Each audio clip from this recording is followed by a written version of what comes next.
आप हमारे साथ शामिल हो रहे हैं। क्या इमरान खान और इस्टेब्लिशमेंट के माबैन कोई राब्तों का सिलसिला शुरू होना चाहिए, कोई अफरा तफरी के अंदर मुल्क में कमी आए, कोई नॉर्मल ज़िंदगी के हालात शुरू हों? देखिए मलिक साहब, अगर आप इस सारी सूरत हाल का जायज़ा लें तो इसमें जो असल लड़ाई है वो तो शुरू यहीं से हुई है। यानी इस्टेब्लिशमेंट ने एक वक्त पे आके फ़ैसला किया कि वो इन सियासी मामलात में हिस्सा नहीं लेंगे, या वो अपना जो स्टांस है उसको वो न्यूट्रल रखेंगे।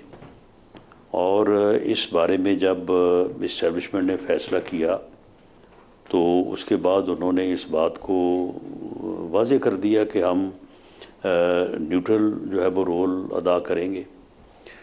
और इस बात का इजहार जो हमारे आर्मी चीफ थे कर्नल जनरल कमर जावेद बाजवा साहब, उनकी आपने वो अलविदाई स्पीच जो है वो सुनी होगी, जिसमें उन्होंने बाद चीज़ों के ऊपर जो है वो उन्होंने तस्लीम किया कि हमसे ये चीज़ें जो हैं वो होती रही हैं, लेकिन वो हालात का जबर था।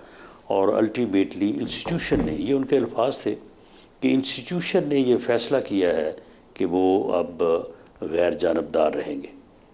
इमरान खान साहब ने कहा कि गैर जानबदार नहीं था, जानवर होता है। आप कौन होते हैं गैर जानबदार? गैर जानबदार थे भी नहीं राना साहब। वो मार्च 2021 में सेनेट के इंतखाबात हुए थे और सेनेट इंतखाबात के वक्त 15-20 MNA पाकिस्तान तहरीक इंसाफ के टूट के उन्होंने टिकट्स के लिए या किसी और चक्कर में आप लोगों से भी, और ज़्यादातर आपकी तरफ थे, कुछ पीपल्स पार्टी की तरफ थे, राब्ते कायम कर चुके थे। जब वो इलेक्शन हार गए, लेकिन उसमें एस्टेब्लिशमेंट का तो कोई अमल दखल नहीं था। वो लोग सर हफीज शेख साहब जब सेनेट इलेक्शन हार गए और इमरान खान ने, वो अरसा दराज से नाराज थे सर, ये नाराजगी उनकी मौजूद थी, लेकिन अगले ही रोज जब इमरान खान ने वोट ऑफ कॉन्फिडेंस लेने का ऐलान किया तो उन्हीं 15-20 MNA को चिड़ियाघर लाहौर से कॉल कौन कर रहा था सर? नहीं, ये जो लोग इमरान खान से नाराज़ थे, इमरान खान साहब ये कह रहे थे ना इस्टेब्लिशमेंट को कि इनको ला के दे मुझे, जो जिसके ऊपर उन्होंने कहा बंदे पूरे किए ना उन्होंने, वोट ऑफ कॉन्फिडेंस के लिए बंदे पूरे करके दिए उन्होंने। हमारा स्टांस जो है वोट ऑफ कॉन्फिडेंस के लिए उन्होंने बंदे पूरे करके दिए राना साहब, वोट ऑफ कॉन्फिडेंस के लिए बंदे उन्होंने पूरे करके दिए। उसके नहीं उसके बाद जो है वो इमरान खान साहब ने जलसों में कहा कि जी न्यूट्रल तो जानवर होता है। चौकीदार जो है अगर वो बाहर खड़ा हो, घर में जो है वो डाकू आ जाएं, यानी वो अपोजिशन को हमेशा वो डाकू और चोर से ही लक़ब से ही नवाजते थे, तो जी चौकीदार कैसे बाहर खड़ा रह सकता है। तो ये लड़ाई जो है ये उस वक्त शुरू हुई, ये आ गई फिर 26 नवंबर तक। 26 नवंबर को फिर जो उन्होंने किया या जो उन्होंने करने की कोशिश की वो भी फिर आपके सामने है, अब उसी मैं तफसील में क्या जाऊँ। उसके बाद फिर 26 नवंबर के बाद फिर 9 मई आ गया। तो मामला ये है कि ये एक जो अमल बानी PTI की तरफ से शुरू हुआ है, और जो कि यकीनन जो सियासी अदम इस्तेहकाम है और जो हालात हैं उसमें इस चीज़ का भी एक बुनियादी रोल है। तो इसके ऊपर बातचीत, मैं तो एक पॉलिटिकल वर्कर के तौर पे हमेशा डायलॉग के तो मैं ख़िलाफ़ बात नहीं कर सकता। मैं तो ये कहता हूँ कि माबैन फ्री कैन और माबैन political parties, political leadership dialogue होना चाहिए। क्या इमरान और इस्टेब्लिशमेंट का बराह रास्त भी होना चाहिए इंटरेक्शन? नहीं, देखें, अब जब डायलॉग होना है तो वो बराह रास्त होना है या बिलवास्ता होना है, ये तो खैर फिर करने वाले जो है वो डिसाइड करेंगे। लेकिन as a matter of principle आप इस चीज़ को सपोर्ट करते हैं कि होनी चाहिए बातचीत among free can, among political parties, dialogue जो है, राब्ता जो है। आप देखें जब वोट ऑफ नो कॉन्फिडेंस हो रहा था उस वक्त सूरत हाल ये थी, इतना यानी आपस में जो है वो एक समझ लें कि अदम राब्ता था कि जब अदम इत्माद कामयाब होने को आया तो उसके बाद वज़ीर आज़म साहब ने आर्मी चीफ़ को और DGI को, इन्होंने वज़ीर आज़म हाउस बुलाया और बुला के इन्होंने कहा कि जी आप अपोजिशन से बात करें, यानी उस वक्त हमारे साथ जो अपोजिशन का इत्तेहाद था उसके साथ बात करें, और मैं इलेक्शन असम्बलियाँ डिज़ोल्व करके इलेक्शन करवाने को तैयार हूँ, तो वो वोट ऑफ नो कॉन्फिडेंस जो है वापस ले लें। आर्मी चीफ ने, जनरल बाजवा साहब ने जो है वो बुलवाया तमाम जो क़यादत है उस वक्त जो PDM की जमातें थी, तो उनके कायदीन को बुलवाया और वो उनसे कहा कि जी आप अदम एतमाद की जो तहरीक है उसको वापस ले लें, तो हुकूमत जो है वो इलेक्शन की तरफ चले जाती है असम्बली को डिज़ोल्व करके। लेकिन इस बात पे इत्तेफाक ना हो सका। इस बात पे जो PDM की क़यादत थी या कायदीन थे, उनमें से मौलाना फजलुर रहमान साहब का मैंने स्टांस सुना था, उन्होंने कहा कि जी नहीं, अब हम इसको वापस नहीं लेंगे। तो उस वक्त जो है वो फिर इस्टेब्लिशमेंट से बात हो सकती थी, यानी अपोजिशन का और हुकूमत का तो आपस में बात इनको करनी चाहिए ना, लेकिन उस वक्त फिर वाया इस्टेब्लिशमेंट बात हो रही थी। तो इसलिए मैं नहीं समझता कि इसमें कोई हर्ज है कि अगर जो भी रेलेवेंट फरीक बनते हैं उनकी अगर आपस में बात होती है, तो ये कोई ऐसी बात नहीं है कि जिसके ऊपर ये कहा जाए कि ये दुरुस्त नहीं है। सही है। फैसल वाडा साहब आप बताइए, आपको तो एक तो सेनेटर बने हैं, ग्रीन टाई भी आज आपने पहनी, आपको मुबारक। बहुत शुक्रिया जी। तो मैं तो ग्रीन टाई आपकी से इंस्पायर हूँ, आप डिफरेंट ग्रीन पहनते हैं, तो मैंने आपको लास्ट टाइम कहा था मुझे बड़ी पसंद है, आपने दी नहीं, आपने कहा था मैं आपको दूंगा। आज प्रोग्राम का इख्तिताम आपको टाई देने पे ही होगा। अच्छा सर, वेरी काइंड, बहुत शुक्रिया। ऑन एयर जो कमिटमेंट है वो निभाई जाएगी आपसे। बहुत शुक्रिया। आप ये बताएं कि इमरान खान से इस्टेब्लिशमेंट के राब्ते होने चाहिए कि नहीं? देखिए नदीम मलिक साहब, सबसे पहले तो मेरे लिए सबसे इम्पोर्टेंट ये कि यहाँ इस नैश तक कोई भी पॉलिटिकल पार्टी समेत तहरीक इंसाफ के, इमरान खान साहब के, नून लीग के, पीपल्स पार्टी के, इसको पहुँचाता कौन है? ये मुल्क कहाँ से कहाँ हम ले गए और क्यों ले गए, इसको लाने वाले कौन है?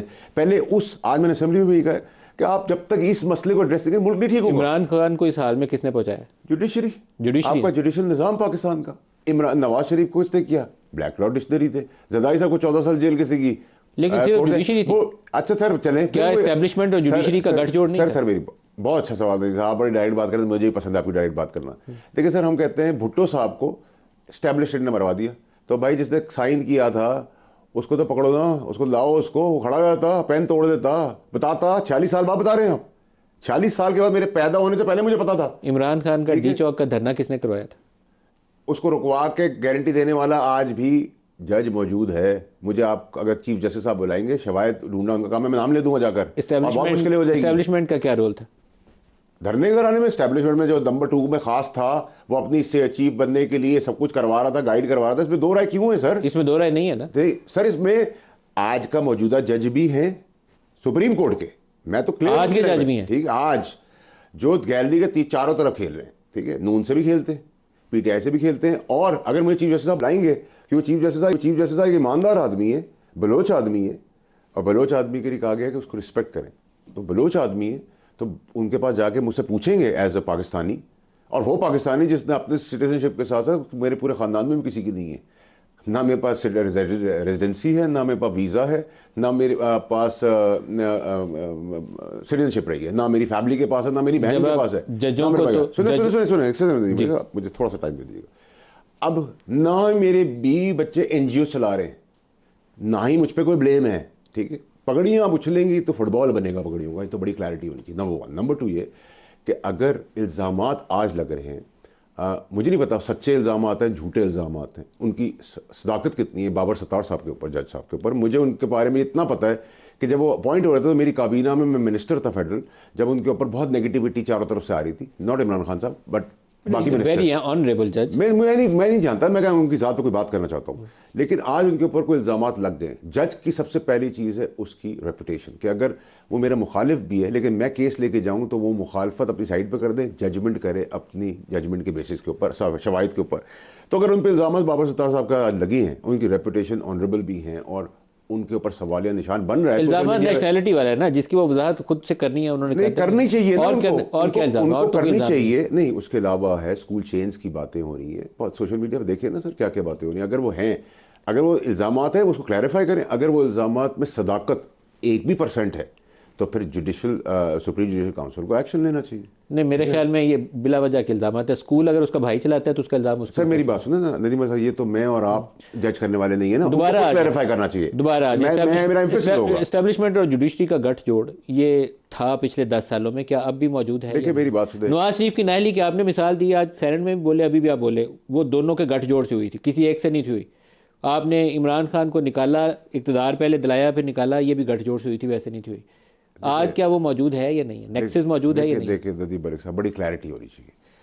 देखिए नदीम मलिक, सबसे पहले तो आप अगर कह रहे, आप जैसा सीजर्ड इबाददार एंकर एक्सपीरियंस ये बात कर रहे हैं, तो मेरी तो फिर आपके आगे कोई राय नहीं बनती। आज है, मैं आपसे बड़ी क्लैरिटी से बात कर रहा हूँ। अगर आज चीज़ें हो रही होती, आज क्या है, आज निज़ाम में तब्दीली क्या हुई है, जिन्होंने मुझे, मैं आपको 2 मिनट लूँगा, मुझे वो दे दीजिए प्लीज़, आ जाए 1 सेकंड के लिए। भुट्टो साहब को फांसी दी, किसने दी, किसके कहने पे दी? तो खड़े हो जाते। 40 साल बाद ना बताएं हमें, हमारी पैदाइश से पहले का किस्सा हमें पता है। जाहिर साहब को 14 साल जेल दी, आज तक कोई शवायद दिया है, फिर क्लियर हो गए वो। फिर आपने नवाज शरीफ साहब को ब्लैक डॉग डिक्शनरी के तहत आपने याद कर ली, कौन है भाई आप। फिर आपने इमरान खान की चलती हुकूमत, हमारा काम था, हम रखते, दौड़ छोड़ करते, लेटते, पैसे देते, खिलाते पिलाते, वादे करते, झूठ बोलते, सच बोलते। आपने पाबंद कर दिया। संडे के दिन हाईकोर्ट खुल गई, हाईकोर्ट खुल गई, पाबंद किया गया कि आप अभी 2 बड़ा कॉन्फिडेंस ले, गिरा दी।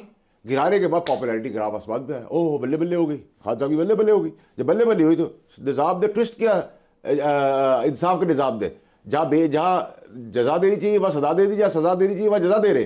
Let's not play games. 8 फरवरी को फॉर्म 45 और 47 का रौला किसने किया? सर 8 फरवरी को फॉर्म 45 और 47, 2018 8 फरवरी 2018 को भी 24 फॉर्म 47 था, 2013 में भी 247 था, 2024 में भी 24 में भी फॉर्म 47 है। और आगे अगर किसने किया? 8 फरवरी 2024 को किसने किया? जिन्होंने बेल दी, जजों ने किया। फॉर्म 47 मेरी बात सुनिए ना, अगर आप बेल ना देते तो क्या मैं उनको छुड़ा के लाता?